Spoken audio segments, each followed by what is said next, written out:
தமிழ் மக்கள் அனைவருக்கும் இனிமையான வணக்கம். நான் கார்த்திக் பேசிட்டு இருக்கேன். இந்த கிளாஸ்ல நம்ம பார்க்க போற கான்செப்ட் என்ன அப்படின்னு பார்த்தீங்கன்னா, இயக்கம். அதாவது இயற்பியல்ல 2வது சாப்டரா இருக்கக்கூடிய இயக்கம். இயக்கம்னா என்ன, இயக்கத்தின் விதிகள் என்ன, இயக்க விதிகளை யார் கண்டுபிடிச்சது, இயக்கத்தின் வகைகள் என்ன அப்படின்னு இயக்கம் சார்ந்து ஒட்டுமொத்தமான கான்செப்டை பார்க்க போறோம். அது மட்டும் இல்லாமல் ஃபர்ஸ்ட் சாப்டர் அளவீட்டியல் முடிச்சாச்சு. ஸோ முடிக்காதவங்க அதை முடிச்சுட்டு வந்து இதை பாருங்க. அப்பதான் ஒரு கண்டினியூவேஷன் இருக்கும் இயற்பியலை பொறுத்த வரைக்கும். ஸோ பார்க்காதவங்களுக்கு மேலே நான் லிங்க் கொடுக்குறேன், அதை கிளிக் பண்ணி பார்த்துட்டு இந்த வீடியோ பாருங்க. ஸோ கிளாஸுக்கு போகலாம்னு நினைக்கிறேன். வாங்க நிகழ்ச்சிக்கு போகலாம்.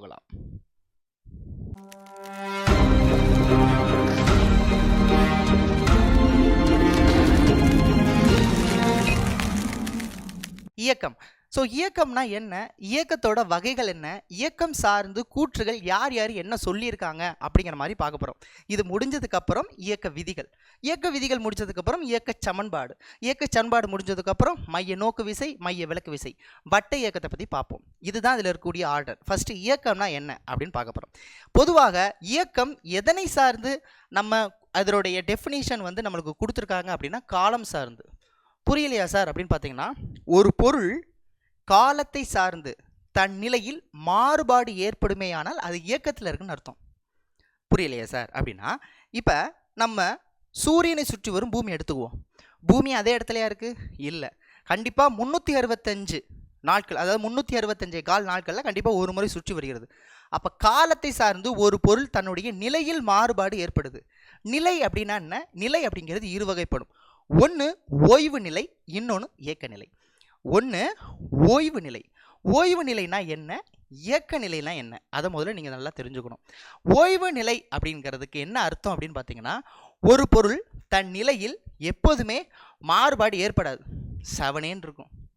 இந்த போர்டு அப்படியே தான் இருக்கும் நான் டச் பண்ணாத வரைக்கும், சரிதானே? சரி, மரம் அப்படியே தான் இருக்கும் நம்ம எதுவும் பண்ணாத வரைக்கும், நம்ம கோடாரி எடுத்து வெட்டாத வரைக்கும் அது அப்படி செவனேன்னு தான் இருக்க போகுது.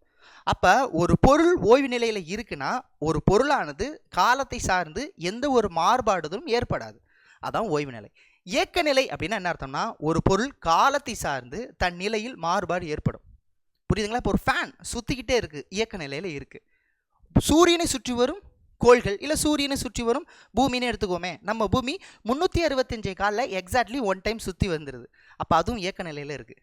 அப்போ இந்த பிரபஞ்சத்தில் இருக்கக்கூடிய எல்லா பொருளும் ஓய்வு நிலை அல்லது இயக்க நிலையை சார்ந்தது அப்படின்னு நல்லா தெரிஞ்சுக்கணும்.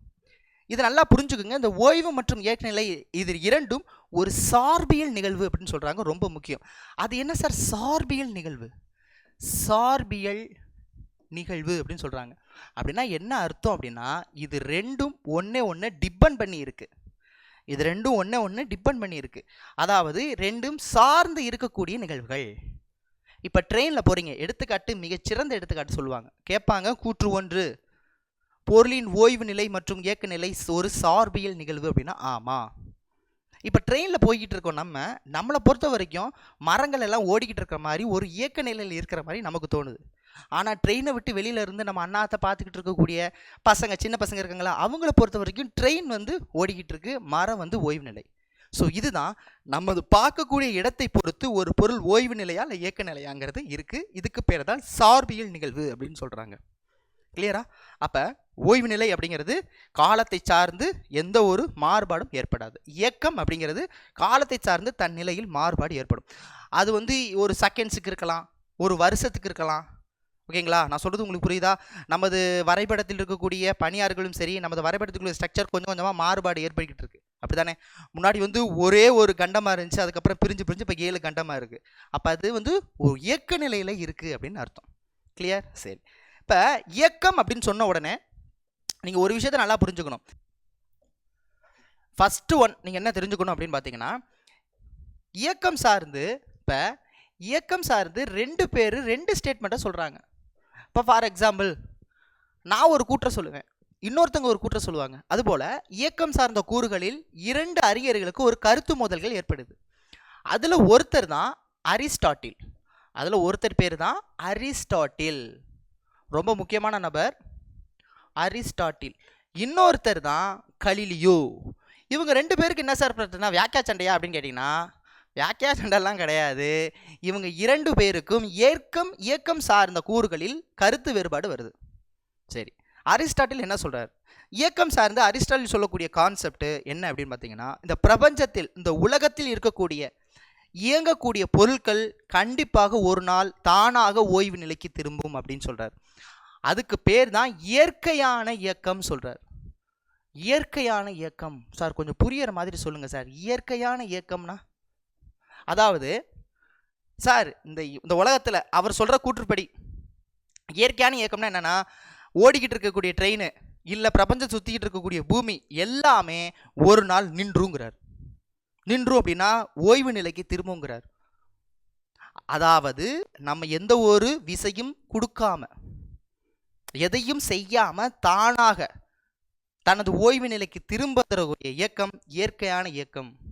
அப்படி இல்லை அப்படின்னு பார்த்தீங்கன்னா விசை சார்பற்ற இயக்கம். அது என்ன சார் விசை சார்பற்ற இயக்கம்? எந்த ஒரு விசையும் அதுக்கு சார்ந்து கிடையாது. அதான் விசை சார்பற்ற இயக்கம். விசை சார்பற்ற இயக்கம் அப்படின்னு ஒரு ஸ்டேட்மெண்ட்டை சொல்லி முடிக்கிறார். இதுலேருந்து என்ன தெரியுதுன்னா, அரிஸ்டாட்டில் சொன்ன ஃபர்ஸ்ட் ஸ்டேட்மெண்ட் இயற்கையான இயக்கம் அப்படின்னு சொல்கிறார். அப்போ இயற்கைக்கு புறனான இயக்கம் அப்படின்னா என்ன அர்த்தம்? எஸ், பாயிண்ட்டை பிடிச்சிட்டிங்க. அப்போ இயக்கத்தில் இருக்கக்கூடிய ஒரு பொருளை ஓய்வு நிலைக்கு திரும்புறதுக்கு ஒரு புறவிசை ஒன்று வேணும் அப்படின்னா அதுக்கு பெயர் இயற்கைக்கு மாறான இயக்கம் அல்லது விசை சார்புள்ள இயக்கம் அப்படின்னு சொல்லலாம். அப்போ அரிஸ்டாட்டில் கருத்துப்படி ஒரு இயக்க நிலையில் இருக்கக்கூடிய ஒரு பொருளை தானாக ஓய்வு நிலைக்கு திரும்பிடுச்சு அதுக்குன்னா இயற்கையான இயக்கம். அப்படி இல்லைன்னா விசை சார்பற்ற இயக்கம். அல்லது ஏதாவது ஒரு விசை வேணும் சார், ஓடிக்கிட்டு இருக்க வண்டியை ஸ்டாப் பண்ணுறதுக்கு ஏதாவது வேணும் சார், ஏதாவது விசை கொடுத்தா தான் அதை நிற்கும் அப்படின்னா அது விசை சார்புள்ள இயக்கம் அல்லது இயற்கைக்கு மாறான இயக்கம் அப்படின்னு ஒரு விஷயத்த சொல்கிறார். சொன்னது யார்? நம்ம அரிஸ்டாட்டில். கரெக்டாக தான் சொல்லியிருக்காரா அப்படின்னா கரெக்டாக இருக்கிற மாதிரி தானே இருக்குது. ஆனால் அது கரெக்ட் கிடையாது. அதை சொன்னவர் தான் நம்ம கலீலியோ. ஓகே, சரி. வேற என்ன சொல்லியிருக்காரு சார் அரிஸ்டாட்டில்? வேற என்ன அரிஸ்டாட்டில் சொல்லிட போகிறாரு அப்படின்னு பார்த்தீங்கன்னா, நம்பர் 1, ஒரு பில்டிங்கில் இருந்து எப்படி ஒரு பில்டிங்ல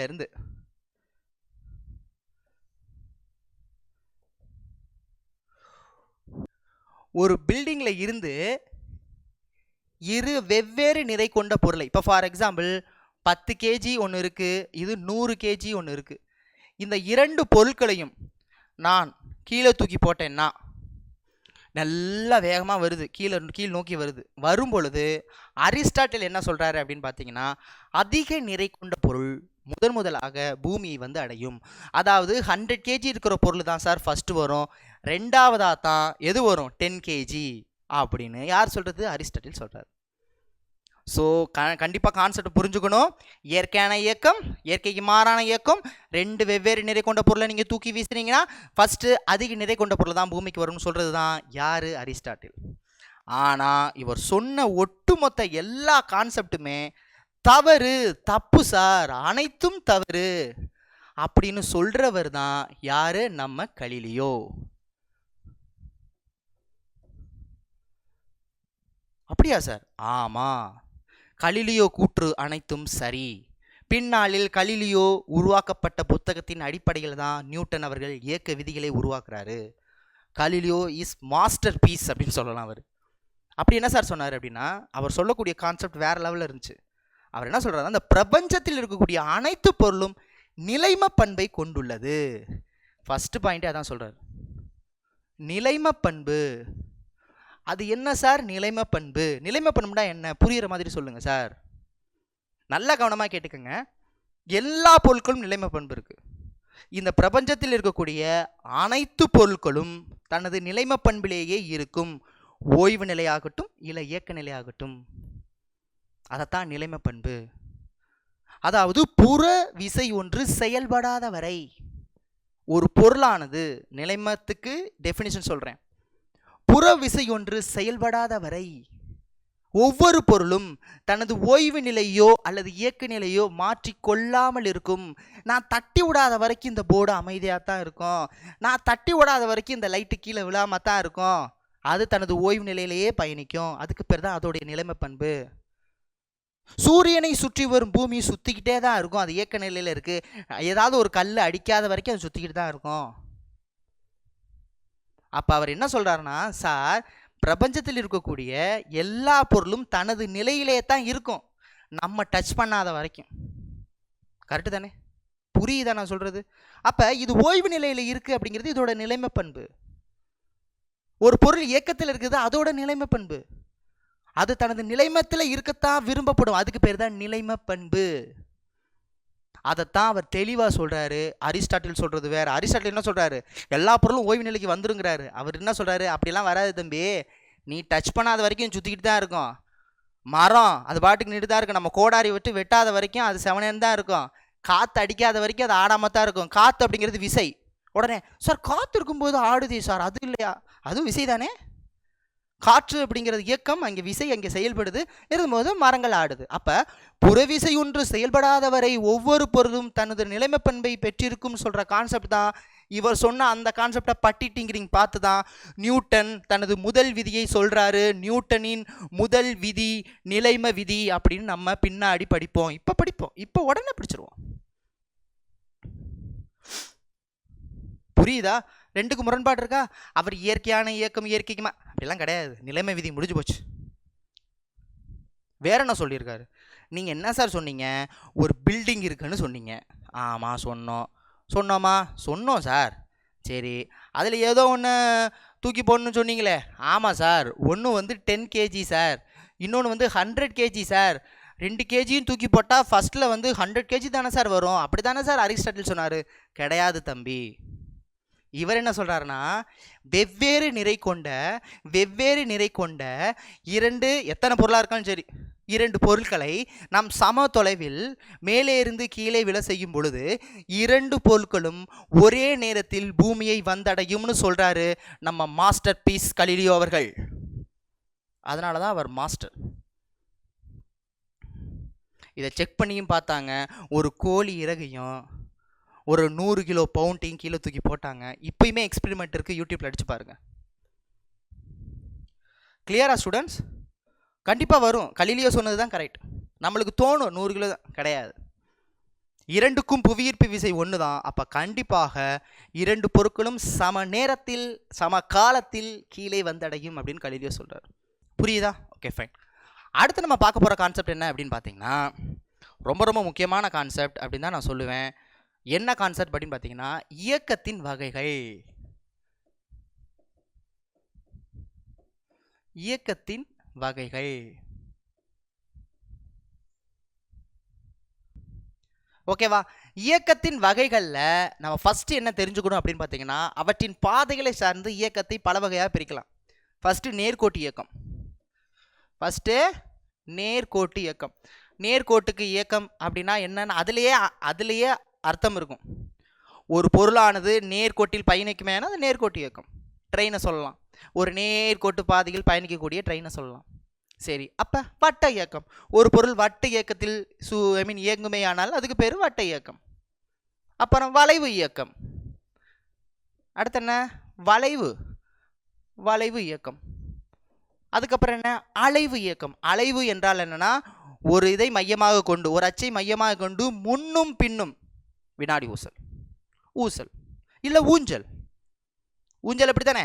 ஸோ அதுக்கு பேர் அலைவு இயக்கம். என்ன இயக்கம்? அலைவு இயக்கம்.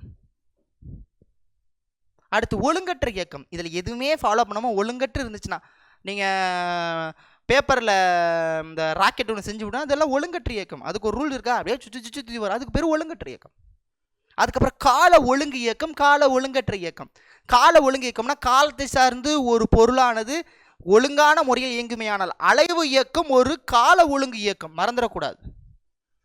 கால ஒழுங்கு இயக்கம், காலத்தை சார்ந்து அது ஒழுங்கு முறையில் அது சொல்லிருக்கிறது. ஸோ அலைவு இயக்கம் ஒரு கால ஒழுங்கு இயக்கம். கால ஒழுங்கு இயக்கம் அனைத்தும் அலைவு இயக்கம் சொல்லக்கூடாது. இதெல்லாம் வெரி வெரி கிரிட்டிக்கல் கொஸ்டின். கால ஒழுங்கு இயக்கத்துக்கு இன்னொன்று சொல்லுங்க. சூரியனை சுற்றி வரும் பூமி ஒரு கால ஒழுங்கு இயக்கம் சொல்லலாம். அது மட்டும் இல்லாமல் அது வட்ட இயக்கம் கூட சொல்லலாம். நீள்வட்ட இயக்கம் அது. Okay fine. ஏன்னா ஒரு காலத்தை சார்ந்து அது ஒரு லெவலில் பயணிக்கும், ஒரே ரொட்டேஷனில் மாதிரி ஃபாலோ பண்ணணும். அதான் சொல்கிறேன், அலைவு இயக்கம் ஒரு கால ஒழுங்கு இயக்கம்.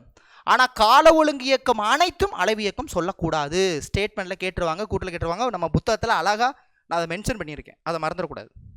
ஓகே, இவ்வளோதாங்க, முடிஞ்சு போச்சுங்க. சரி, வேறு என்ன சார் நம்ம பார்க்க போகிறோம்? ஒன் பை ஒன்னாக பார்த்துக்கிட்டு இருக்கோம். ஓகேவா? அடுத்து நம்ம பார்க்க போகிறது என்ன அப்படின்னு பார்த்தீங்கன்னா, மிக முக்கியமானது என்ன சார் அப்படின்னு பார்த்தீங்கன்னா, இப்போ நம்ம பார்க்க போகிற ஒவ்வொரு கான்செப்டும் ரொம்ப ரொம்ப முக்கியம். தொலைவு,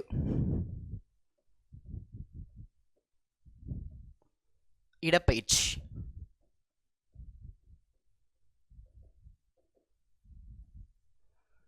தொலைவுனா என்ன, இடப்பெயர்ச்சினா என்ன? Distance, displacement. Distance, displacement. ஓகேவா? புரியுதா students? Okay, fine. Okay okay டிஸ்டன்ஸ்னா என்ன, டிஸ்பிளேஸ்மெண்ட்னா என்ன? டிஸ்டன்ஸ் அப்படின்னா என்ன அர்த்தம் அப்படின்னா, இரு புள்ளிகளுக்கு இடைப்பட்ட தொலைவு. இப்போ 2 புள்ளி இருக்கு, இப்படி இருக்கு, நான் இப்படி எடுத்துக்கிறேன். ஓகேவா? ஓகே. ஏங்கிற புள்ளி இருக்கு, பிங்கிற புள்ளி இருக்கு. இப்போ ஏங்கிறத வந்து நான் என்ன வச்சுக்கிறேன், சென்னைன்னு வச்சுக்கிறேன், சென்னை. பிங்கிறத நான் திருச்சின்னு வச்சுக்கிறேன், திருச்சி. இப்போ ஒருத்தன் சென்னையிலேருந்து திருச்சிக்கு போகணும் சார், சென்னையிலேருந்து திருச்சிக்கு போகணும். ஒரு கான்செப்ட். நேராக அவன் என்ன பண்ணுறான், விழுப்புரம் ரூட்டில் வரான். விழுப்புரம் ரூட்டில் வந்துட்டு நேராக வந்துடுறான். இது நேர் ரூட்டு. ஒரு சில பேர் முடியாது, நான் கும்பகோணம் கோயிலுக்கு போயிட்டு தான் போவேன் அப்படின்னு கும்பகோணம் ரூட்டுக்கு போகிறான். கும்பகோணம் போய் சுற்றி போகிறான்னு வச்சுக்கோமே. ஓகே, சரி. வேறு ஒருத்தர் கும்பகோணம், நான் வந்து இல்லை சார், நான் கன்னியாகுமரி கோயிலுக்கு போவேன், ராமேஸ்வரம் போவேன்னு சொல்லிட்டு ரொம்ப சுற்றி போகிறான். ஓகேவா?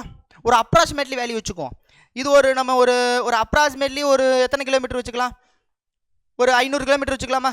டேரெக்டாக ஒரு 500 கிலோமீட்டர். ஓகேவா? சரி, இது ஒரு 700 கிலோமீட்டர் வச்சுக்குவோம். ஓகேவா? இது ஒரு 800 கிலோமீட்டர் வச்சுக்குவோம். ஒரு வேல்யூக்கு தான் சொல்கிறேன். உடனே அதை பற்றி நெட்டில் எடுறா, சென்னை டு திருச்சி எத்தனை கிலோமீட்டர் ஆட்ரா, அடே தப்பாக சொல்லிட்டான்டா அப்படின்லாம் கமெண்ட் பண்ணக்கூடாது. ஒரு ஆவரேஜாக சொல்கிறேன், புரிஞ்சுக்கிறதுக்காக சென்னை டு திருச்சின்னு போட்டிருக்கேன். ஓகேவா? கிளியரா? ஓகே.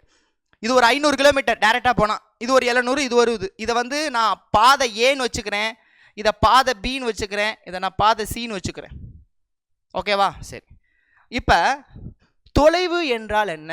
இரு புள்ளிக்கு இடைப்பட்ட நீளம் தொலைவு. இப்போது ஏ பாதையில் போனால் தொலைவுங்கிறது 500, பி பாதையில் போனால் தொலைவுங்கிறது 700, சி பாதையில் போனால் தொலைவுங்கிறது 800. அப்போ தொலைவு என்பது டிஸ்டன்ஸ் இஸ் நத்திங் பட் என்னது? 2 புள்ளிகளுக்கு இடைப்பட்ட நீளம். 2 புள்ளிகளுக்கு இடைப்பட்ட நீளம். நம்பர் 1. ஸோ தொலைவுனா புரியுது சார். அப்போ இடப்பெயர்ச்சினா என்ன? இடப்பெயர்ச்சினா 2 புள்ளிகளுக்கு இடைப்பட்ட குறைந்தபட்ச பாதையின் நீளம். குறைந்தபட்ச, the shortest distance between 2 points is called as displacement. அப்ப இங்க இடப்பெயர்ச்சி அப்படிங்கிறது 500 மட்டும்தான். ஸோ இந்த ஸ்ட்ரக்சரை கொடுத்துட்டு நீங்கள் டிஸ்பிளேஸ்மெண்ட் சொல்லுங்கன்னா, அந்த ஷார்ட்டஸ்ட் டிஸ்டன்ஸை மட்டும்தான் டிஸ்பிளேஸ்மெண்ட்டாக எடுத்துக்கணும். த ஷார்ட்டஸ்ட் பாத் 500 கிலோமீட்டரை தான் எடுத்துக்கணும், சுற்றி போகிற பாதையை எடுத்துக்க முடியாது. அப்போ ஷார்ட்டஸ்ட் டிஸ்டன்ஸ் எப்போ வரும்? நேர்கோட்டில் பயணிச்சா தான் ஷார்ட்டஸ்ட் டிஸ்டன்ஸ் வரும். ஏன் பஸ்ஸில் போனால், பஸ்ஸெல்லாம் ஊரெல்லாம் சுற்றி போகும். ட்ரெயினுங்கிறது மேக்ஸிமம் ஒரு ஷார்ட்டஸ்ட் டிஸ்டன்ஸை க்ரியேட் பண்ணியிருப்பாங்க. அப்போ என்ன சொல்ல வரேன் அப்படிங்கிறது, தொலைவு அப்படிங்கிறது இரு புள்ளிகளுக்கு இடைப்பட்ட தொலைவு, அவ்வளோதான். இரு புள்ளிகளுக்கு இடைப்பட்ட பாதையின் நீளம், முடிஞ்சு போச்சு. இங்கே இரு புள்ளிகளுக்கு இடைப்பட்ட குறைந்தபட்ச பாதையின் நீளம், அந்த வார்த்தை ரொம்ப முக்கியம். 2 கிளியரா? ஓகே. தொலைவு என்பது ஒரு ஸ்கேலார். ஸ்கேலார் அப்படிங்கிறது எண் மதிப்பை மட்டும்தான் பெற்றிருக்கும். சார், நான் திருச்சியிலேருந்து சென்னைக்கு போனாலும் சென்னையிலேருந்து திருச்சிக்கு போனாலும் ஒரே கிலோமீட்டர் தான். ஆனால் இடப்பெயர்ச்சி அது எந்த திசையில் போகுவதையும் பார்ப்பாங்க. அப்போ இடப்பெயர்ச்சி என்பது ஒரு வெக்டார். இடப்பெயர்ச்சி என்பது ஒரு வெக்டார். கேட்பாங்க, இது ஸ்கேலார், இது வெக்டார். ஏன்னா இது எண் மதிப்பை மற்றும் பெற்றிருக்கும், இது எண் மதிப்பு மற்றும் திசையையும் பெற்றிருக்கும். ஓகேவா? இன்னும் புரியுற மாதிரி சொல்கிறேன். ஒரு நபர் சென்னையிலேருந்து திருச்சிக்கு போகிறார். அவரோட தொலைவு நல்லா கவனிச்சுக்கோங்க. ஒரு நபர் சென்னையிலேருந்து திருச்சிக்கு போகிறாருன்னு வச்சுக்கோங்க. அவர் பி பாதையில் போனாலும், ஏ பாதையில் போனாலும், சி பாதையில் போனாலும், டி பாதையில் போனாலும், ராக்கெட்டில் போனாலும், எதில் போனாலும் அவருடைய இடப்பெயர்ச்சி அப்படிங்கிறது மாறாது, 500 தான். சார் நாங்கள் 700 கிலோமீட்டர் போனோமே சார். நீங்கள் சொல்லுவீங்க, அப்பா நீங்கள் ஊரெல்லாம் சுற்றிட்டு வருவீங்க, அதுக்கெல்லாம் காசு கொடுக்க முடியுமா? ஸோ நாங்கள் ஷார்ட்டஸ்ட் டிஸ்டன்ஸுக்கு தான் காசு கொடுப்போம். வேலைக்கு போகிறோம் சார், கன்னியாகுமரியில் என் ரிலேஷன் இருக்காங்க, அதனால் சுற்றி பார்த்துட்டு வந்தேன், அதுக்கும் எங்களுக்கு ட்ராவல் அலவன்ஸ் அதெல்லாம் கொடுக்க முடியாது. திருச்சியிலேருந்து இது ஸ்ட்ரைட்டாக வந்தீங்கன்னா என்ன காசோ அதுதான் கொடுக்க முடியும். புரியுதா? ஸோ டிஸ்பிளேஸ்மெண்ட் இடப்பெயர்ச்சி அப்படிங்கிறது நீங்கள் எந்த பாதையில் போனாலும் 500 தான். ஆனால் அவன் எந்த பாதையில் போனானோ அந்த பாதை, அதுக்குனால தான் சொல்லுவாங்க இது என்ன சொல்லுவாங்க, கடந்து வரும் பாதையை சார்ந்தது. யாவன் தொலைவு, இவன் கடந்து வரும் பாதையை சார்ந்தது அல்ல. இதுதான் கான்செப்ட். ஸோ தொலைவு என்பது ஒரு ஸ்கேலார் மற்றும் தொலைவு என்பது கடந்து வரும் பாதையை சார்ந்தது. இடப்பெயர்ச்சி என்பது 2 புள்ளிகளுக்கு இடைப்பட்ட குறைந்தபட்ச பாதை நீளம். இது ஒரு வெக்டார் அளவுகோல், ஏனென்றால் எண் மதிப்பு மற்றும் திசையை பெற்றிருக்கும். அது மட்டும் இல்லாமல் இது கடந்து வரும் பாதையை சார்ந்ததல்ல. நீ கன்னியாகுமரி போனாலும் ராமேஸ்வரம் போனாலும் எனக்கு கவலை கிடையாது. எனக்கு திருச்சியிலேருந்து சென்னைக்கு வர ஷார்ட்டஸ்ட் டிஸ்டன்ஸாக நான் கால்குலேஷன் பண்ணுவேன்னு இவன் 500 விடாப்படியாக இருப்பான். கிளியரா? சரி, அடுத்த பாயிண்ட் ரொம்ப ரொம்ப ரொம்ப ரொம்ப முக்கியம், ரொம்ப ரொம்ப ரொம்ப ரொம்ப முக்கியம். இப்போ அதே டயக்ராமை உங்களுக்கு நான் போடுறேன், ஓகேவா? அதே டயக்ராமை நான் உங்களுக்கு போடுறேன்.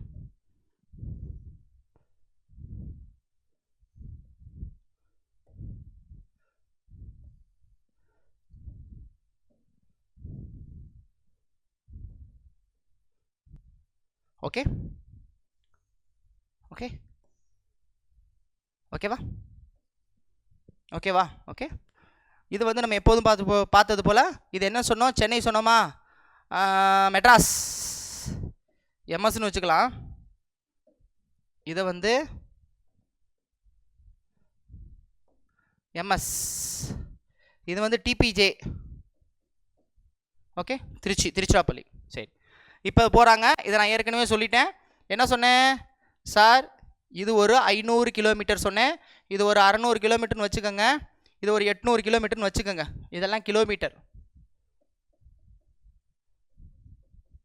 ஓகே, கிளியரா? ஓகே, ஒன்றும் பிரச்சனை இல்லையே? ஒன்றும் பிரச்சனை இல்லை சார். Okay, fine. இப்போ நான் என்ன பண்ண போகிறேன் அப்படின்னு பார்த்தீங்கன்னா, சார் மெட்ராஸிலேருந்து ஒருத்தர் திருச்சி வந்துட்டா ஷார்ட்டஸ்ட் டிஸ்டன்ஸ், இதெல்லாம் முடிஞ்சு. இப்போ நான் சொல்லக்கூடிய ஸ்டேட்மெண்ட் ரொம்ப முக்கியம். என்ன சொல்ல போகிறேன் அப்படின்னா, தொலைவின் மதிப்பானது, இப்போ ஒரு பையன் இருக்கான், இங்கே ஒரு பையன் இருக்கான்.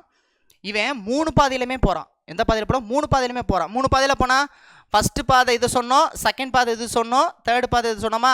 ஃபஸ்ட்டு பாதையில் போனால் அவன் 500 கிலோமீட்டருக்கு போயிடுவானா? அதாவது இதுக்கு பேர் வந்து என்ன சொன்னேன், டிஸ்டன்ஸ், தொலைவை பற்றி நம்ம பேசிகிட்டு இருக்கேன். இப்போ எதை பற்றி பேசிக்கிட்டு இருக்கேன், தொலைவை பற்றி பேசிக்கிட்டு இருக்கேன் ஸ்டூடெண்ட்ஸ். ஸோ ஃபஸ்ட்டு பாதையில் போனோம்னா 500 ஏ பாதை, பி பாதையில் போனால் 600, சி பாதையில் போனால் எத்தனை 800. அடுத்தது இடப்பெயர்ச்சி, நீ எந்த பாதையில் போனாலும் எனக்கு 500 தான். புரியுதா? சரி, இப்போ நான் சொல்லக்கூடிய ஸ்டேட்மெண்ட் ரொம்ப முக்கியம். தொலைவின் மதிப்பானது சொல்கிறேன், தொலைவின் மதிப்பானது இடப்பெயர்ச்சியின் மதிப்பை விட சமமாகவோ, சமம்னா ஃபஸ்ட்டு பாதையில் போனால் 2 பேருக்கு 500 தானே, சமமாகவோ அல்லது எப்படி இருக்கும், கூட இருக்குது. அதுதான் சொல்லுவாங்க தொலைவின் மதிப்பானது இடப்பெயர்ச்சி மதிப்புக்கு சமமாகவோ அல்லது அதிகமாகவோ இருக்கும். ஸ்டேட்மெண்ட் ரொம்ப முக்கியம், டிஎன்பிஎஸ்சியில் கேட்டிருக்காங்க. அதுக்கான எக்ஸ்பிளனேஷன் தான் அது. 500க்கு 500 வரலாம் அவன் மொதல் பாதையில் போனான், 2வது பாதையில் போனால் இடப்பெயர்ச்சி விட அதிகமாக தான் போகணும், 3வது பாதையில் போனாலும் இடப்பெயர்ச்சிக்கு விட அதிகமாக தான் போகணும். அப்போ தொலைவின் மதிப்பானது இடப்பெயர்ச்சி மதிப்பிற்கு சமமாகவோ அல்லது அதிகமாகவோ இருக்கும் கூற்று ஒன்று. இதுவே நான் இடப்பெயர்ச்சியிலிருந்து எடுத்துக்கிறேன். எதுலேருந்து எடுத்துக்கிறேன்? இடப்பெயர்ச்சியிலிருந்து எடுத்துக்கிறேன். ஓகேவா?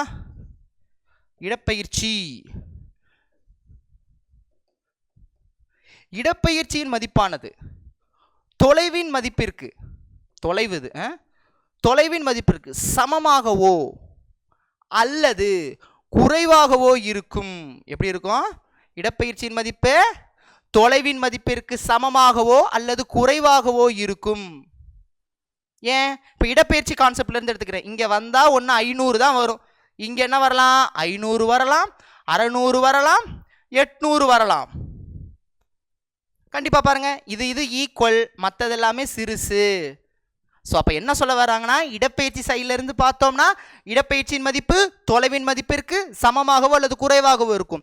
இதுவே தொலைவு எடுத்துக்கிட்டோம்னா தொலைவின் மதிப்பு இடப்பெயர்ச்சியின் மதிப்பிற்கு சமமாகவோ அல்லது அதிகமாகவோ இருக்கும். இந்த ஸ்டேட்மெண்ட் ரொம்ப ரொம்ப முக்கியம் ஸ்டூடெண்ட்ஸ், மறந்துடாதீங்க. அவ்வளோதான், முடிஞ்சு. இதுலேருந்து தொலைவு இடப்பெயர்ச்சி கான்செப்ட் ஓவர். அடுத்து போலாமா? ஓகே. ஸோ அது ஸ்கேலார் வெக்டார், அது மறந்துடக்கூடாது. ஓகே, இது வரைக்கும் நம்ம பார்த்தது எனக்கு கிளியர் சார். அடுத்து நம்ம என்ன பார்க்க போகிறோம்? அடுத்து நம்ம பார்க்க போகிறது என்ன அப்படின்னு பார்த்தீங்கன்னா, வேகம், அதாவது ஸ்பீடு.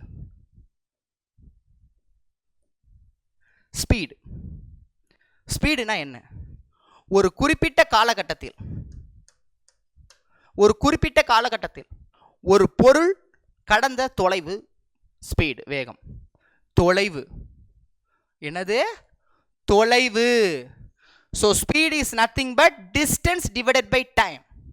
ஒரு குறிப்பிட்ட காலத்தில் ஒரு பொருள் அடைந்த தொலைவு. இந்த இடத்துல ஒருவேளை ஒரு குறிப்பிட்ட காலத்தில் ஒரு பொருள் அடைந்த இடப்பெயர்ச்சின்னு கேட்டா, என்னது இடப்பெயர்ச்சின்னு கேட்டா அதுக்கு பேர் தான் திசை வேகம். என்ன வேகம்? திசை வேகம், வெலாசிட்டி. ரெண்டுக்கு இருக்கக்கூடிய மீனிங் நல்லா புரிஞ்சுக்கணும். அப்ப தொலைவு அப்படிங்கிறது ஒரு ஸ்கேலார் அப்படிங்கிறதுனால வேகமும் ஒரு ஸ்கேலார் அளவுகோல். இடப்பெயர்ச்சி ஒரு வெக்டார் அளவுகோல் அப்படிங்கிறதுனால வெலாசிட்டி திசை வேகமும் ஒரு வெக்டார் அளவுகோல். இயற்பியலை பொறுத்த வரைக்கும் நம்ம ஸ்கேலாரை விட வெக்டாருக்கு தான் இம்பார்ட்டன்ட் கொடுப்போம். இத்துடன் ஸ்கேலாரோட பஸ் ஸ்டாண்டு நின்றுச்சு, இறங்கிருச்சு, ஓடி போயிடுச்சு. இதுக்கப்புறம் நம்ம பார்க்க போகிறது எல்லாமே வெக்டார்ஸ் பற்றி தான். இனிமே நம்ம திசைவேகத்தில் இருந்து நம்மளோட கான்செப்ட் பயணிக்க போகிறோம். தொலைவு டிவைடட் பை காலம் இஸ் ஈக்குவல் டு ஸ்பீடு. முடிஞ்சு போச்சு. Speed is a scalar. So திசைவேகம் அதிலே இருக்குது. திசை வெலாசிட்டி. இனிமேல் நம்ம பார்க்க போகிறதுனா வெலாசிட்டி. ஓகேவா? புரியுதா ஸ்டூடெண்ட்ஸ்? புரியுதா? புரியாமல் ஒன்றும் இல்லையே? குழப்பலை ஒன்றும் பிரச்சனை இல்லை, குழப்பலை. ஓகேவா? சரி, ஓகே, ஃபைன். இப்போ என்ன சார் பண்ண போகிறீங்க? இப்போ ஒரு முக்கியமான விஷயத்தை பற்றி பேச போகிறோம். அந்த இடப்பெயர்ச்சி கான்செப்டில் ஒரு கான்செப்ட் கேள்வி கேட்பாங்க. இப்போ நான் திருச்சியில் இருந்து சென்னைக்கு போகிறேன். நல்லா கவனிச்சுக்கோங்க. நான் திருச்சியிலேருந்து சென்னைக்கு போக ஒரு 500 கிலோமீட்டர் ஆகுது அப்படின்னா, நான் வேலையை முடிச்சுட்டு திரும்ப நான் திருச்சிக்கு வந்துட்டேன் அப்படின்னா என்னுடைய இடப்பெயர்ச்சியின் மதிப்பு முட்டைன்னு சொல்லணும். சுழி. இடப்பெயர்ச்சி சுழி. ஒரு நீச்சல் வீரர் 100 மீட்டர் இருக்கக்கூடிய நீச்சல் வீரர் கடந்துட்டு ரிட்டர்ன் வந்துட்டார்னா அவர் அடைந்த இடப்பெயர்ச்சிங்கிறது சுழி. ஆனால் தொலைவு அப்படி கிடையாது. தொலைவுங்கிறது போனதையும் ரிட்டர்ன் வந்ததையும் கூட்டணும். 500 + 500 அவன் கடந்த தொலைவு 1000 கிலோமீட்டர். ஒருவன் தன் இடத்திலிருந்து 500 கிலோமீட்டர் இருக்கக்கூடிய ஒரு இடத்திற்கு போயிட்டு ரிட்டர்ன் வந்துட்டான், வீட்டுக்கு வந்துட்டான். அவன் கடந்த தொலைவு அப்படிங்கிறது 500 + 500 1000 கிலோமீட்டர் அவன் பயணிச்சிருக்கான். இதுக்கு பேர் டிஸ்டன்ஸ். இடப்பெயர்ச்சிங்கிறது முன்னாடி போனான்ல அது பாசிட்டிவ், அதைத்தான் சொல்லுவாங்க. இது திசையை சார்ந்ததுன்னு அழுத்தி சொல்கிறேன். போகும்போது பாசிட்டிவ், அதாவது +500, வரும்போது தன்னோட இருப்பிடத்துக்கே வரான். அதனால் -500 இஸ் ஈக்குவல் டு சுழின்னு சொல்லணும். மறந்துடாதீங்க. பல தடவை கொஸ்டினில் கேட்டிருக்காங்க. ஒரு நீச்சல் வீரர் 200 மீட்டர் இருக்கக்கூடிய பாதையை கடந்துட்டு அங்கேயே நின்றுட்டாரு அப்படின்னா ஓகே. ஆனால் ரிட்டன் தன் இருப்பிடத்துக்கு வந்துட்டா அது பாசிட்டிவ், அதாவது நேர் மற்றும் நேர் மதிப்பு எதிர் மதிப்புன்னு சொல்லுவாங்க. ஏன்னா இடப்பெயர்ச்சி ஒரு வெக்டார், திசையை சார்ந்தது. திசையை சார்ந்தனால மைனஸ் பண்ணுறோம், மறந்துடக்கூடாது. ஓகே, ஓகேவா? கிளியரா? கிளியர். அடுத்து பார்த்துருவோம். அடுத்து என்ன பார்ப்போம்? அடுத்து ஓகே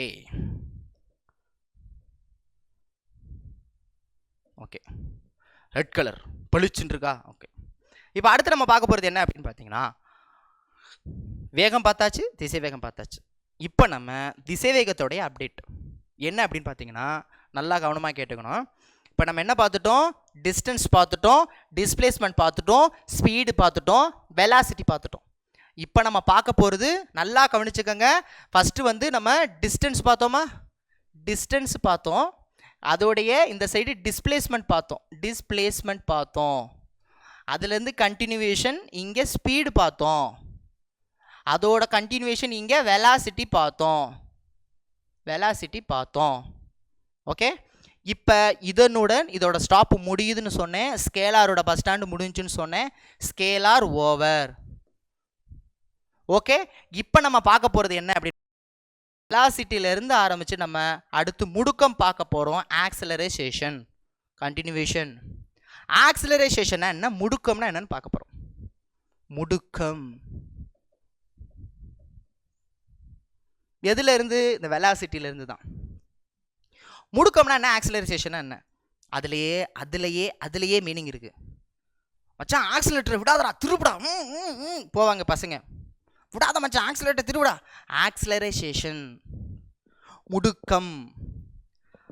அதாவது ஒரு பொருளின் திசைவேகத்தில் ஏற்படக்கூடிய மாற்றம் ஆக்சலரேஷன். புரியலை? இப்போ ஃபார் எக்ஸாம்பிள், இப்போ நான் என்ன எடுத்துக்கிறேன் அப்படின்னா, அதே திருச்சி சென்னை, திருச்சியிலேருந்து காரைக்குடி எடுத்துக்குவோம். ஓகேவா? காரைக்குடி எடுத்துக்கோங்க சும்மா. ஓகேவா? Okay okay okay okay okay இதெல்லாம் என்ன பண்ண போகிறோம், பஸ் ஸ்டாப்புங்கிறேன், ரயில்வே ஸ்டேஷன். இது வந்து திருச்சி ரயில்வே ஸ்டேஷன் பெருசாக போட்டிருக்கேன். இது காரைக்குடி ரயில்வே ஸ்டேஷன், கேகேடிஏயா, காரைக்குடி ரயில்வே ஸ்டேஷன். இது வந்து இந்த பயணிக்குது.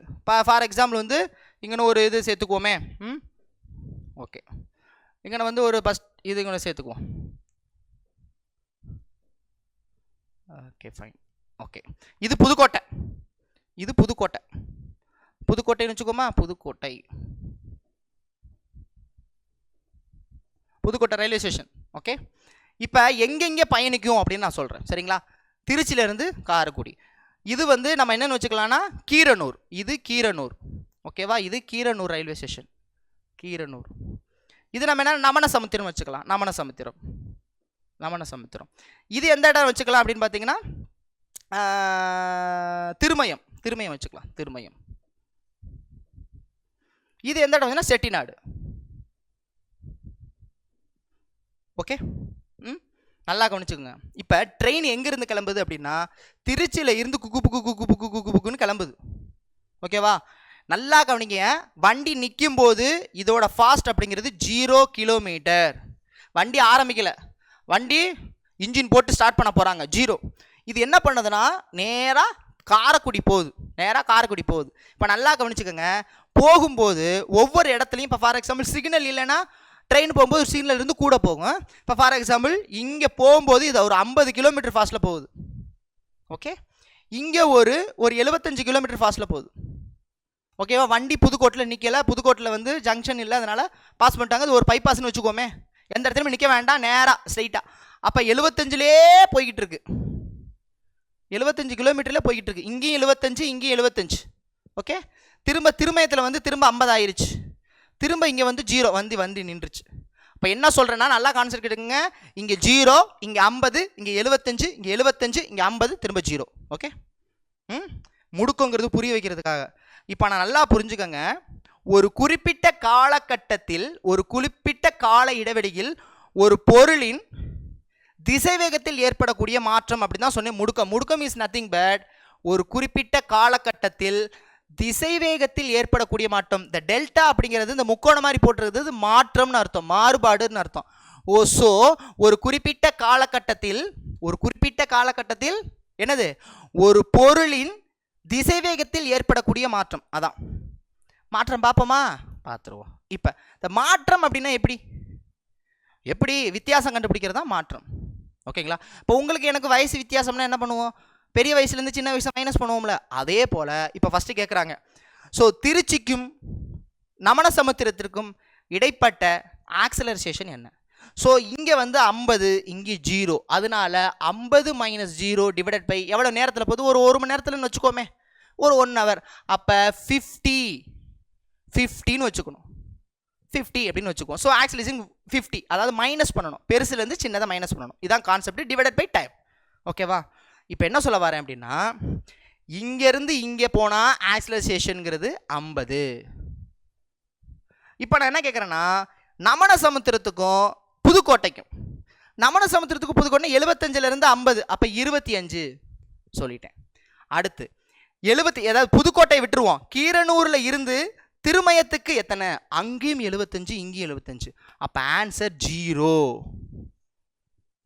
ஆன்சர் 0 வருது. வரும். எப்போ வரும்? இப்போ சொல்ல போகிறேன். ஒரு பொருள் சீரான இயக்கத்தில் இயங்கினால் அங்கே முடுக்கத்தின் மதிப்பு முட்டை.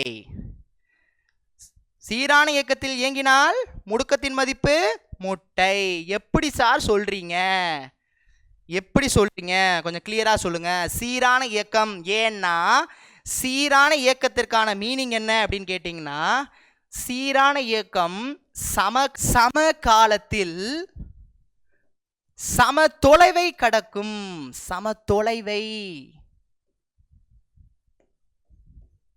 சீரான இயக்கம்னா சம காலத்தில் சம தொலைவை கடக்கும்.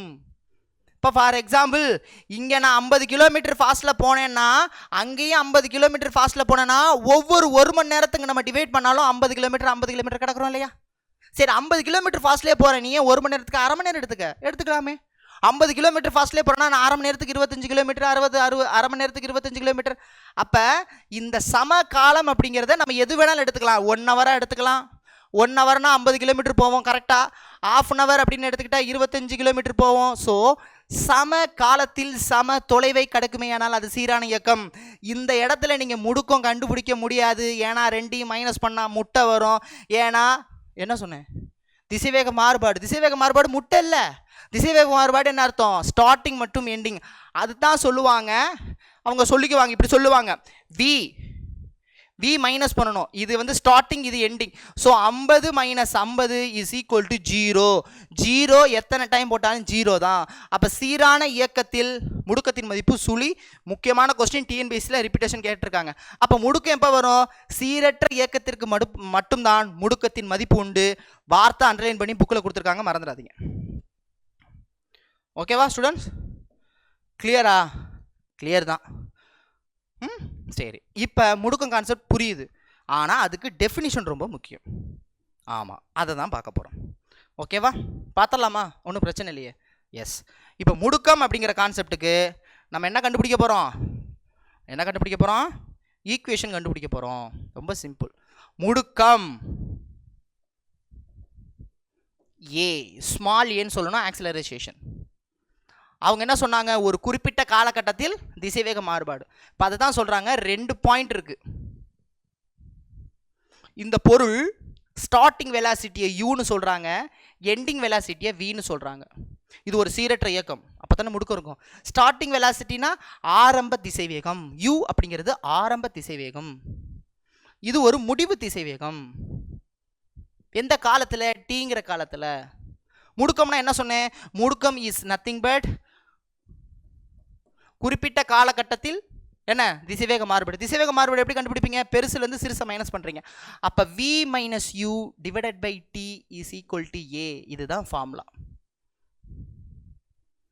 ஏன்னா v - u divided by t is equal to முடுக்கம். அப்போ முடுக்கம் என்றால் என்னன்னா, ஒரு குறிப்பிட்ட காலகட்டத்தில் திசைவேக மாறுபாடு. முடிஞ்சு போச்சு, அவ்வளோதான். இப்போ இதுக்கு யூனிட் சொல்லுங்கள் சார். இப்போ பார்ப்போம். இப்போ ஃபஸ்ட்லேருந்து வருவோம். சார், தொலைவு டிஸ்டன்ஸ் அப்படிங்கிறதுக்கும் எஸ்ஐ யூனிட் மீட்ரு தான். டிஸ்பிளேஸ்மெண்ட் அதுக்கும் எஸ்ஐ யூனிட் மீட்ரு தான். டிஸ்டன்ஸ் டிஸ்பிளேஸ்மெண்ட் பார்த்தோம்ல, அதுக்கு எஸ்ஐ யூனிட் என்ன? மீட்டர். சரி, அப்போ வேகத்துக்கு என்ன சார்? ஸோ தொலைவு டிவைடட் பை காலம். அதனால தொலைவு அப்படிங்கிறது என்ன வரும்? மீட்டர். காலம் அப்படிங்கிறது செகண்ட். அப்போ மீட்டர் பெர் செகண்ட். வேகத்துக்கும் மீட்டர் பெர் செகண்ட். திசைவேகம்னா என்ன சொன்னேன்? வெலாசிட்டி. திசைவேக velocity. Displacement divided by time. டிஸ்பிளேஸ்மெண்ட்னா இடப்பெயர்ச்சிக்கு மீட்டர் தான், காலத்துக்கு செகண்ட். ஸோ திசைவேகத்துக்கும் SI unit metre per second. அப்போ இதுக்கு என்ன வரும்னு நினைக்கிறீங்க? இதுக்கு மீட்டர் பர் செகண்ட். ஆரம்ப திசைவேகம் இருந்தானே, இறுதி திசைவேகம் தானே, மீட்டர் பர் செகண்ட் தானே. இங்கே ஒரு செகண்ட்ஸ் இருக்குது, அதனால மீட்டர் பர் செகண்ட் ஸ்கொயர்னு சொல்லணும். ஸோ ஆக்சிலரேஷன் முடுக்கத்தின் எஸ்ஐ யூனிட் கேட்டால் மீட்டர் பர் செகண்ட் ஸ்கொயர். மறந்து விடாதீர்கள், மறந்தும் இருந்து விடாதீர்கள். திரும்பவும் நான் எஸ்ஐ யூனிட்டை வேணால் 1 டைம் சொல்லிடுறேன். ஓகேவா? SI units.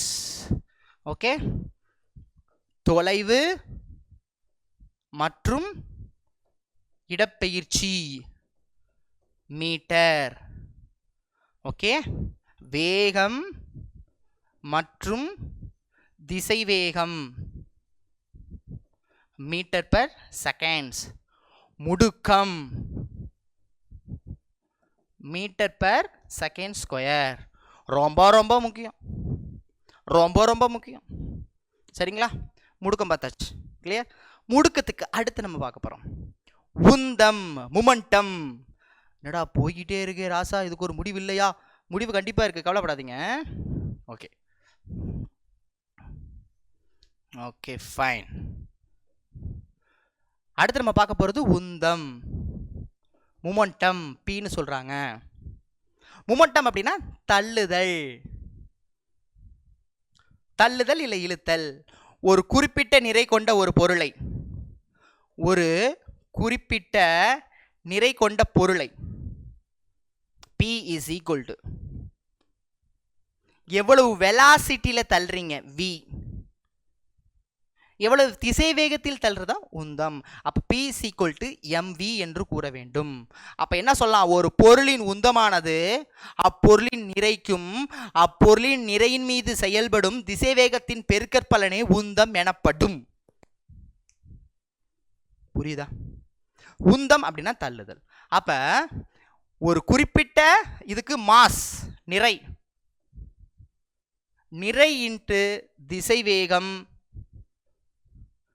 Is equal to உந்தம். அப்ப நிறைக்கு SI யூனிட் கிலோகிராம், திசை வேகத்துக்கு SI unit metre per second.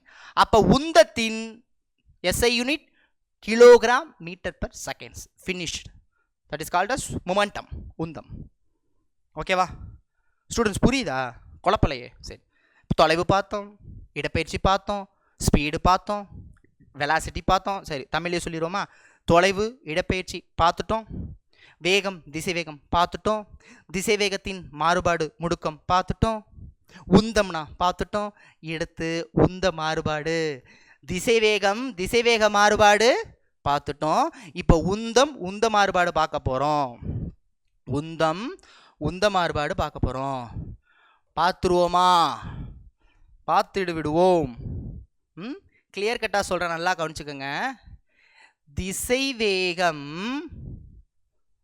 திசை வேக மாறுபாடை நம்ம என்னன்னு சொல்கிறோம்? முடுக்கம்னு சொல்கிறோம். அதுக்கு பேர் தான் ஏ. இப்போ உந்தம்னு பார்த்தோம். இந்த உந்த மாறுபாடைத்தான் நம்ம விசைன்னு சொல்கிறோம்.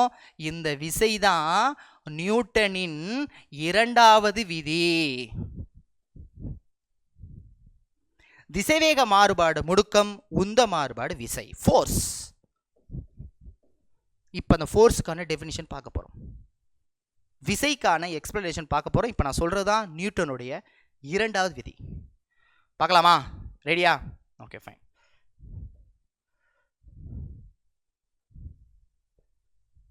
இப்போ விசை, உந்த மாறுபாடுன்னு சிம்பிளாக சொல்லிட்டேன். சரிங்களா? அதுக்கான டெஃபினிஷன் அழகாக பார்க்கணும். இப்போ எப்படி திசைவேக மாறுபாடை நம்ம முடுக்கம்னு எக்ஸ்பிளனேஷன் பண்ணோம்? எப்படி பண்ணோம்? இப்போ தான் கொஞ்சம் நேரத்துக்கு முன்னாடி பண்ணோம். இந்த இடத்துல சைடில் எழுதிக்கிறேன். என்ன சொன்னோம்? இங்கே யூன்னு ஒன்று இருக்குது சார், இங்கே வின்னு ஒன்று இருக்குது sir. V minus U divided by T is equal to ஏன்னு நம்ம ஃபிக்ஸ் பண்ணி சொல்லிட்டோம். ஏன்னா திசைவேக மாறுபாடு சொல்லிட்டோம். இப்போ நான் சொல்கிறது உந்த மாறுபாடு. உந்த மாறுபாடுக்கு எப்படி சார் உங்களுக்கு எக்ஸ்பிளனேஷன் பண்ண போகிறேன் அப்படின்னா, இங்கே ஒரு பொருள் இருக்குது, அதே பொருளை இங்கே அவங்க கொண்டு வராங்க. ஓகே கரெக்டா? Okay fine. இப்போ இந்த பொருளை இங்கேருந்து இங்கே கொண்டு வராங்க, ஒரே பொருள். இது எம் நிறை கொண்ட பொருள். இந்த எம் நிறை கொண்ட பொருளை டீங்கிற காலகட்டத்தில் இங்கேருந்து இங்கே கொண்டு வராங்க. ஓகேவா? இங்கே அவங்க ஸ்டார்டிங் வெலாசிட்டி விங்கிற ஃபாஸ்ட்டில் கொடுக்குறாங்க. ஓகேங்களா? திசை வேகத்தில். இங்கே யூ வி வி வி விங்கிற எண்டிங் வெலாசிட்டியில் ஃபினிஷ் பண்ணுறாங்க. புரியுதா ஸ்டூடெண்ட்ஸ்? ஸோ இப்போ இந்த இடத்துல உந்த மாறுபாடை பார்க்க போகிறோம். இப்போ ஃபார் எக்ஸாம்பிள் இங்கே உந்தம் அப்படிங்கிறது என்ன சொல்லுவோம்? உந்தம் அப்படிங்கிறது mu அப்படின்னு சொல்லுவோம். ஏன்னா உந்தம் என்றால் என்ன? உந்தம் அப்படிங்கிறது கண்டிப்பாக திசைவேகத்தையும் நிறையும் பெருக்கற்பலன். அதனால இங்கே இருக்கிற நிறையும் இங்கே இருக்கிற திசைவேகத்தையும் பெருக்கிறேன். அதனால இங்கே P = mu. அப்போ இங்கே P = mv. ஸோ இங்கே எப்படி திசைவேக மாறுபாடு நம்ம மைனஸ் பண்ணுறோமோ அதே போல் இங்கே உந்த மாறுபாடு அப்படிங்கிறதுனால நல்லா கவனமாக கேட்டுக்கணும். ஃபோர்ஸ் ஓகேங்களா, அவற்றின் உந்த மாறுபாட்டுக்கு நேர்த்தகவில் இருக்கும்.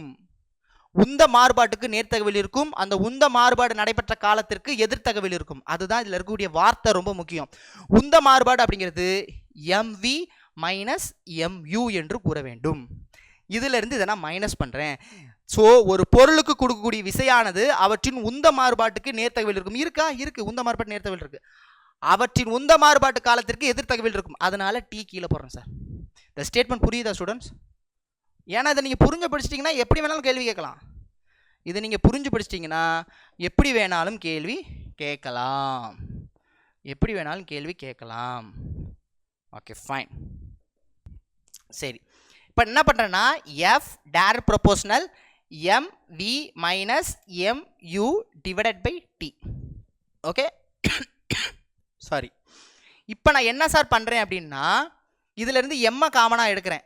அப்போ v - u / t. இவனுக்கு எங்கேயோ பார்த்த மாதிரி இருக்குமே உங்களுக்கு. v - u / t = ஏன்னு கொஞ்ச நேரத்துக்கு முன்னாடி தானே நம்ம பார்த்தோம். அதனால f டைரக்ட் ப்ரொபோஷனல் m ஏன்னு வச்சுக்கலாம். a is nothing but v - u / t. இப்போ தானே பார்த்தோம் முடுக்கம். அதனால நான் என்ன பண்ணுறேன் அப்படின்னா இன்னும் கிளியராக எழுதிடுறேன். ஓகே, டைரக்ட் ப்ரொபோஷனல் ma அப்படின்னு வச்சுக்கலாம். அப்போ f இதை ஈக்குவல் பண்ணுறதுனால கேங்கிற மாறிலியை போட்டு maன்னு எழுதிக்கிறேன். கே மாறிலிங்கிறது மதிப்பு 1 ஃபிக்ஸ் பண்ணிக்கோங்க. அப்போ f என்ன வரும்? மா. எப்படி வந்து p mv அப்படின்னு ஞாபகம் வச்சுக்கிட்டீங்களோ f மா. மான்னு கத்துது மாடு. மா ma மா. அப்போ இதுலேருந்து எப்படி சொல்லலாம்? ஒரு பொருளில் ஏற்படக்கூடிய விசையானது அப்பொருளில் நிறைக்கும் அப்பொருளின் மீது செயல்படும் முடுக்கத்தின் பெருக்கற்பலனுக்கு சமம் அப்படின்னு சொல்லலாம்.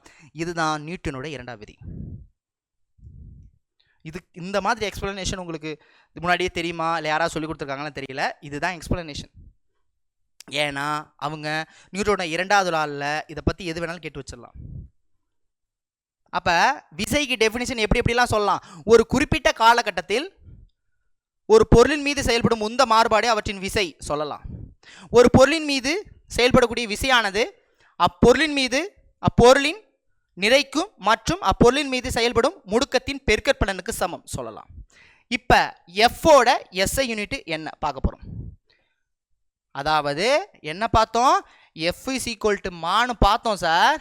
மா அப்படிங்கிறது கிலோகிராம், இதுக்கு m/s². அப்போ எஸ்ஐ யூனிட்டு ஃபோர்ஸுக்கு என்ன? கிலோகிராம் m/s² அப்படின்னு சொல்லணும். கிளியரா? இவ்வளோ பெருசாக சொல்கிறதுக்கு பதிலாக தான் இதுக்கு பதிலாக நியூட்டன் ஒரே வார்த்தையில் முடிச்சிடுறாங்க. அப்போ ஒரு நியூட்டன் என்றால் என்ன அப்படின்னா 1 கிலோகிராம் நிறை கொண்ட பொருளின் மீது 1 சேர்த்துக்க வேண்டியதான், அப்போ தான் 1 வரும். 1 கிலோகிராம் நிறை கொண்ட பொருளின் மீது செயல்படும் முடுக்கத்தின் மதிப்பு 1 m/s² எனில், ஆமாம் இங்கேயும் 1னா இங்கேயும் 1 தானே.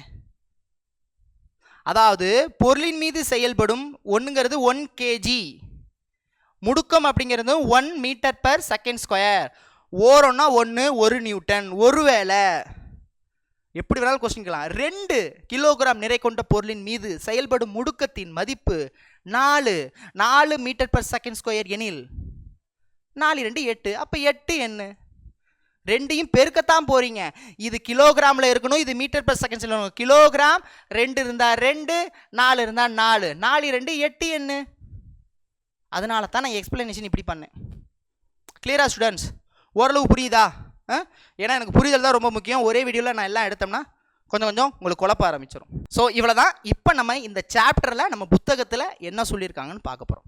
ஸோ இயக்கம் பார்த்தோம், இயக்கத்தின் வகைகள் பார்த்தோம், இயக்க வகைகள் சார்ந்து இயக்கம் சார்ந்து அரிஸ்டாட்டில் மற்றும் கலீலியோ சொன்னது பார்த்தோம்.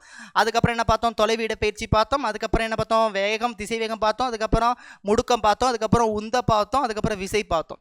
இத்தனை பார்த்தோம் இல்லையா? இத்தனை பார்த்தது ஒரு தடவை ரீகால் பண்ணிடுவோம். புத்தகத்தில் என்ன கொடுத்துருக்கான்னு பார்த்துருவோம். வாங்க புத்தகத்துக்கு போயிடலாம்.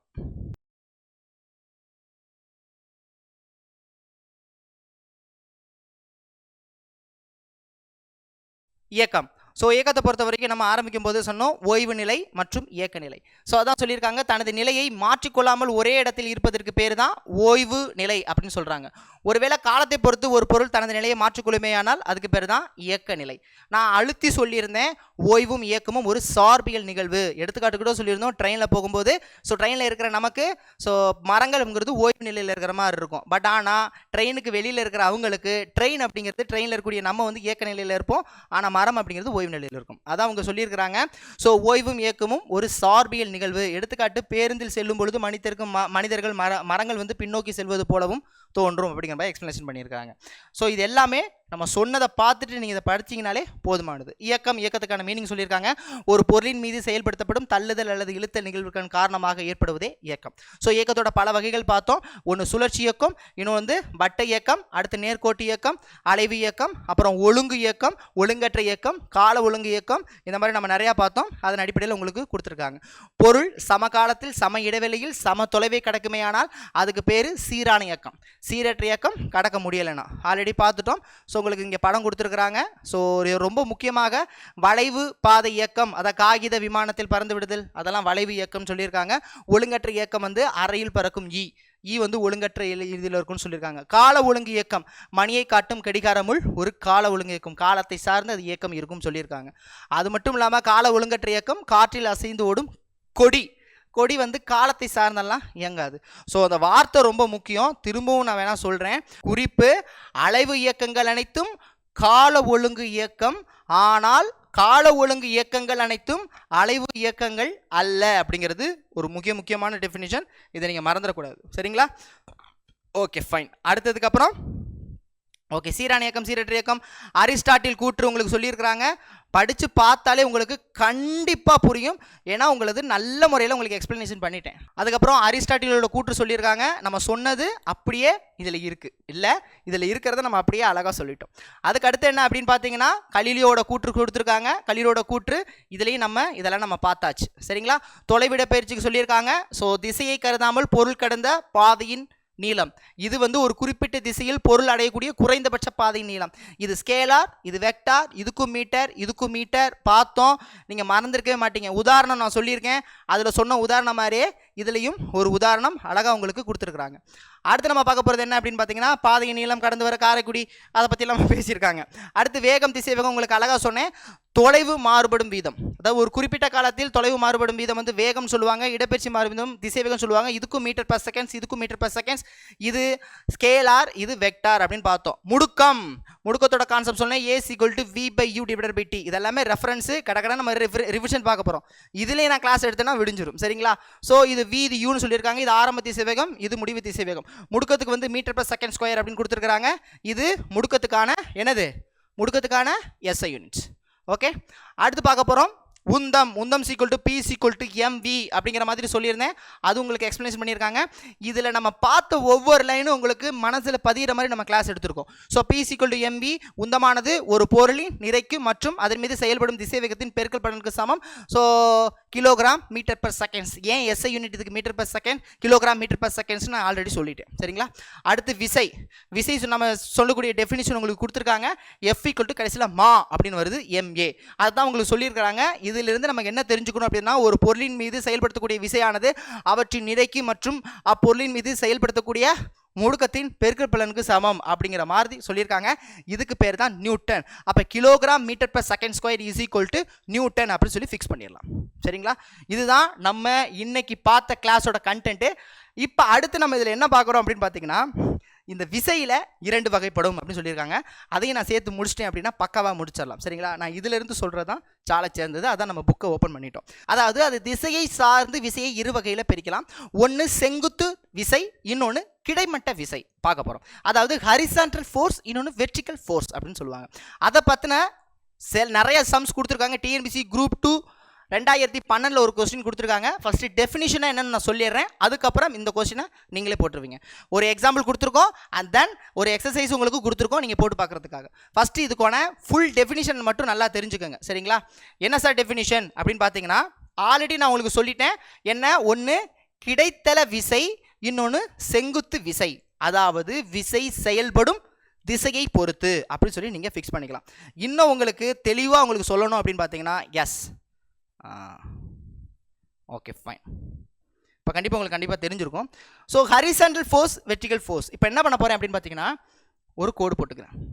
ஓகே, இதுக்கு பேர் என்ன அப்படின்னு சொல்லுவாங்கன்னா, கண்டிப்பாக வெர்டிகல் அப்படின்னு சொல்லுவாங்க. அதாவது செங்குத்து விசை அப்படின்னு சொல்லுவாங்க. இந்த செங்குத்து விசையை நம்ம எப்படி எழுதுறோம் அப்படின்னா, இதை எஃப்வின்னு சொல்லுவாங்க. அதாவது வெர்டிகல் ஃபோர்ஸ். இதுக்கான ஃபார்முலா என்ன அப்படின்னு கேட்டிங்கன்னா, நல்லா கம்மி, வெர்டிகல் இருக்குது சைன் தீட்டா, வெர்டிகலுக்கு சைன் தீட்டா. அப்போ சைன் தீட்டா அப்படின்னு எழுதணும். அதுக்கு முன்னாடி எஃப் சேர்த்துக்கணும். எஃப்ங்கிறது ஃபோர்ஸ், விசை. அதாவது இந்த பொருளின் மீது செயல்படும் விசை இன்ட்டு சைன் தீட்டா. தீட்டாங்கிறது அதனுடைய மதிப்பு. அப்ளை பண்ணோம்னா கிடைக்கிறது தான் எஃப்வி, வெர்டிகல் ஃபோர்ஸ். ஒருவேளை ஹரிசாண்டல் ஃபோர்ஸ் கேட்டாங்கன்னா, horizontal force is nothing but F என்ன வரும்? சைனா காஸ். ஸோ காஸ் தீட்டா அப்படின்னு வரும். ஓகே, இப்போ ஃபார்முலா என்ன சார்னா, ரொம்ப ரொம்ப சிம்பிள், ரொம்ப சிம்பிள். எப்படின்னா, இது டிவைடட் பை இது, அதாவது எஃப்வி டிவைடட் பை எஃப்ஹெச் அப்படின்னு சொல்லுவாங்க. F V divided by F H is equal to F sine theta divided by F cos theta is equal to F F cancel ஆயிரும். இதன் மூலமாக நீங்கள் என்ன தெரிஞ்சுக்கலாம் அப்படின்னு பார்த்தீங்கன்னா, என்ன தெரிஞ்சுக்கலாம்? எஃப்வி டிவைடட் பை எஃப்ஹெச் தெரியுதா? Is equal to sine by cos tan theta. இதுதான் சார் ஃபார்முலா. ஒன்றும் இல்லை, tan theta is equal to FV divided by F H. இதுதான் ஃபார்முலா. இதை மட்டும் ஞாபகம் வச்சுக்கோங்க. இதைத்தான் இங்கே இவங்க எக்ஸ்பிளனேஷன் பண்ணியிருக்கிறாங்க. ஓகே, இதைத்தான் இங்கே இவங்க எக்ஸ்பிளனேஷன் பண்ணியிருக்காங்க ஒரே வார்த்தையில், ஒரே வார்த்தையில். F sine theta is equal to FV divided by FH. F F cancel ஆயிரும். அப்போ சைன் இது காஸா மாற்றிக்கங்க. ஃபர்ஸ்ட் ஸ்டெட் ஸ்டூடெண்ட் காஸ் தீட்டா கீழே இருக்கிறது cos theta. So sine by cos is equal to tan theta. So tan theta is equal to FV divided by FH. இப்போ ப்ராப்ளமுக்கு போயிடலாமா? எஸ், ரொம்ப சிம்பிள். பார்த்த உடனே ஐயய்ய இவ்வளோ தானா அப்படின்னு நமக்கு தோணும். காரணம் என்ன?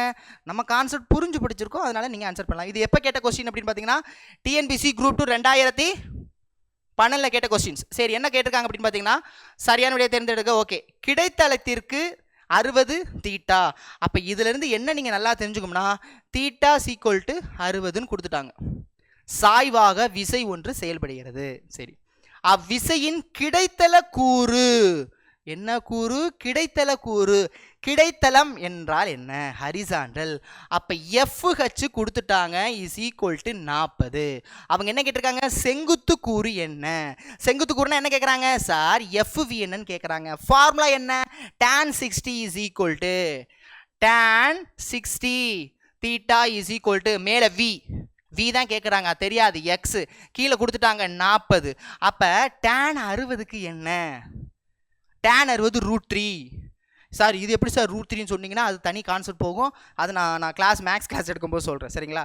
tan 60 √3. அப்போ √3 இன்ட்டு இது என்னது 40 இஸ் ஈக்குவல் டு எக்ஸு. அப்போ 1.732 தானே?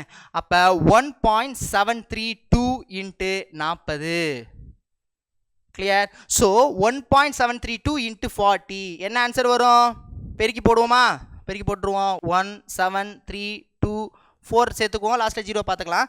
4 2 8, 4 3 12, மிச்சம் 1, 7 28, 29, மிச்சம் 2, கரெக்டா? 1 4 6. அப்போ 6 9 2 8. ஓகே, மொத்தம் 3 ஸ்தானம், ஒரு ஸ்தானத்தை மைனஸ் பண்ணு 0. அப்போ 69.28 இருக்கா? எஸ், 69.28. இதுதான் ஆன்சர். பாருங்கள், அதான் ஆன்சராக இருக்கும். ஸோ நீங்கள் கான்செப்டை புரிஞ்சுக்கிட்டீங்கன்னா எஸ், பாருங்கள் 69 அடுத்ததில் கொடுத்துருப்பாங்க. 69.28 கொடுத்துருக்காங்களா? Option C. ஓகே, கொடுத்துருக்காங்களா? இது வந்து எப்படி கண்டுபிடிச்சு, நான் சொல்கிறது டேரெக்டாக போட்டேன். இவங்க என்ன கண்டுபிடிச்சிருக்காங்கன்னா ஃபோர்ஸ் கண்டுபிடிச்சி அந்த ஃபஸ்ட்டு ஃபார்முலாவில் ஃபோர்ஸ் கண்டுபிடிச்சி அதுக்கப்புறம் அந்த ஃபோர்ஸை தூக்கி இதில் போட்டிருப்பாங்க. 2 ஃபார்முலா சொல்லி கொடுத்தேன் இல்லையா, உங்களை நான் குழப்ப விரும்பலை, ஆனால் இருந்தாலும் தெளிவாக சொல்லிடுறேன் சரிங்களா. ஃபஸ்ட்டு ஃபார்முலா என்ன சொன்னோம், so FE is equal to FH is equal to இங்கே எஃப்இ அப்படிங்கிறதுனா எஃப், ஸோ சைன் தீட்டா, இங்கே எஃப் காஸ் தீட்டா அப்படின்னு பண்ணோம்ல. ரூல் படி போடணும்னா இவங்க என்ன பண்ணுவாங்கன்னா இதில் போய் அப்ளை பண்ணி எஃப் கண்டுபிடிச்சி திரும்ப எஃப்பை தூக்கி இதில் போட்டு நம்ம கண்டுபிடிப்பாங்க. நான் சொல்கிறது உங்களுக்கு புரியுதா? இது சுத்து. நம்ம டைரெக்டாக tan theta is equal to FE divided by எஃப்ஹெச்சில் போட்டுடலாம். ஒருவேளை பொருளின் மீது செயல்படும் விசைன்னு கேட்டால் நம்ம இந்த ஃபார்முலா யூஸ் பண்ணலாம். ஓகேங்களா, அதைத்தான் இவங்க பண்ணி வச்சுருக்காங்கோ. ஸோ ஃபஸ்ட்டு என்ன பண்ணியிருக்காங்கன்னா இதிலேருந்து ஃபோர்ஸை கண்டுபிடிச்சி அப்புறம் ஃபோர்ஸ்லேருந்து இதை கண்டுபிடிச்சிருக்காங்க. அதைத்தான் அவங்க பண்ணியிருக்கிறாங்க. ஏன்னா கான்செப்ட் புரியணும்ல. எஃப் = 80 கண்டுபிடிச்சி அதுக்கப்புறம் அந்த ஃபார்முலாவில் சைனில் போட்டு நீங்கள் அதுக்கப்புறம் ஆன்சர் கண்டுபிடிச்சிருக்காங்க. ஆனால் நம்ம கண்டுபிடிச்சதே ஷார்ட் கட் இங்கே போட்டிருக்கேன் பாருங்கள், முடிஞ்சு போச்சு. இந்தா 2 இதில் முடிஞ்சு போச்சு. எஃப்ஹெச் கொடுத்துட்டாங்களா, எஃப்இ கேட்குறாங்களா, தீட்டா 60 கொடுத்துட்டாங்களா, போட்டு பார்த்தாச்சு, ஆன்சர் வந்துருச்சு. Okay fine. ஸோ இதே போல் நம்ம ஒரு ப்ராக்டிக்ஸுக்கு ஒரு சம் கொடுத்துருக்கோம். இதுக்கு ஆன்சர் நீங்கள் தான் போட போகிறீங்க, என்கிட்ட கேட்கக்கூடாது. என்ன கொஸ்டின் கொடுத்துருக்காங்க, இதே போல் கிடைதள தளத்திற்கு தீட்டா = 60 கொடுத்துருக்காங்க. தீட்டா = 60 கொடுத்துட்டு கிடைதள கூறு கொடுத்துட்டாங்க. அப்போ தீட்டா = 60, கிடைதள கூறு ஹரிசாண்டல். ஸோ ஹச் கொடுத்துட்டாங்க, எஃப்ஹெச் = 50ன்னு கொடுத்துருக்காங்க. அப்போ வெர்டிகல் தான் கேட்பாங்க. அப்போ எஃப்வி கேட்டிருக்காங்க, கண்டுபிடிங்க. அதே போல தான் கண்டுபிடிச்சிருங்க, ஆன்சர் சொல்லிடணும். ஓகே நம்ம ஸ்டூடெண்ட்ஸுக்கு. ஸோ இதுக்கு உங்களுக்கான ஹோம்ஒர்க்கு பார்த்துக்கோங்க. ஆன்சரும் கொடுத்துட்டாங்க, எப்படி வந்துச்சுன்னு மட்டும் தான் நீங்கள் கண்டுபிடிக்க போகிறீங்க. அடுத்து 2வது கொஸ்டின் ரொம்ப ரொம்ப முக்கியமான ஒரு கொஸ்டின். கொஞ்சம் ட்விஸ்டாக இருக்கிற மாதிரி இருக்குது, பட் ஆனால் ரொம்ப இன்ட்ரெஸ்டிங்கான கொஸ்டின். என்ன அப்படின்னு பார்த்தீங்கன்னா 72 டைன் விசை கொண்ட 72 டைன் விசைனே கொடுத்துட்டாங்க. நல்லா கவனிச்சுக்கோங்க, இது எஃப்ஹெச்சா எஃப்வியான்னு போட்டு நீங்கள் கன்ஃபியூஸ் ஆகக்கூடாது. கிடைதள கூறு செங்குத்து கூறுன்னு கொடுத்தா தான் எஃப்வி எஃப்ஹெச். இவங்க அழுத்தி சொல்லிட்டாங்க விசை கொண்ட பொருள் அப்படின்னு கொடுத்துட்டாங்க. அப்போ இங்கே எஃப் = 72ன்னு நீங்கள் எழுதிட வேண்டும், மறந்துடவே கூடாது. ஏன் விசை நமக்கு கொடுத்துருக்காங்க, கிடைதள கூறு செங்குத்து கோடு கொடுக்கல. கிடைதளத்தில் இந்த பொருள் கிடைதளத்தில் 60 டிகிரி சாய்வாக இருக்குது. அப்போ தீட்டா = 60. எஃப் கிடச்சிருச்சு, தீட்டா கிடச்சிருச்சு. கொஸ்டின் என்ன சார் கேட்குறாங்க, சாய்வாக உள்ளது அப்பொருளின் நிறை 9 கிலோகிராம் கேஜி. இது கிராம் கிடையாது, கேஜி. 9 கிலோகிராம் எனில் அப்பொருளின் மீது செயல்படும் முடுக்கத்தின் மதிப்பு காண்க. முடுக்கம் என்னன்னு கேட்குறாங்க. விசையை வச்சு முடுக்கம் எப்படி கண்டுபிடிப்பீங்க? விசையின் ஃபார்முலா என்ன, F = மா சொன்னோம். அப்போ F = மானா எந்த பொருள், இப்போ சாய்வாக உள்ள பொருள், எந்த பொருள், சாய்வாக உள்ள பொருள். அப்போ சாய்வாக உள்ள பொருளோட முடுக்கம் வேணும்னா சாய்வு விசை தான் வேண்டும். அப்போ இங்கே நம்மளுக்கு என்ன வேண்டும், சாய்வாக உள்ளது கிடைதள கூறா, அப்போ FH தான் வேணும். கரெக்ட். சாய்வாக இருக்கக்கூடிய பொருளோட முடுக்கம் தான் கேட்குறாங்க. ஆனால் நம்மள்ட்ட இருக்கிறது ஒரிஜினல் ஃபோர்ஸ். அப்போ ஒரிஜினல் ஃபோர்ஸை வச்சு தீட்டாவை வச்சு எஃப்ஹெச் கண்டுபிடிச்சிடலாம். எஃப்ஹெச்சை வச்சு நம்ம எம் இருக்குது ஏவை கண்டுபிடிக்கலாமா? எஸ், அதைத்தான் அவங்களும் பண்ணியிருக்கிறாங்க. ரொம்ப அழகாக உங்களுக்கு எக்ஸ்ப்ளனேஷன் கொடுத்துருக்குறாங்க. பாருங்கள் வரிசையா எப்படி சார்.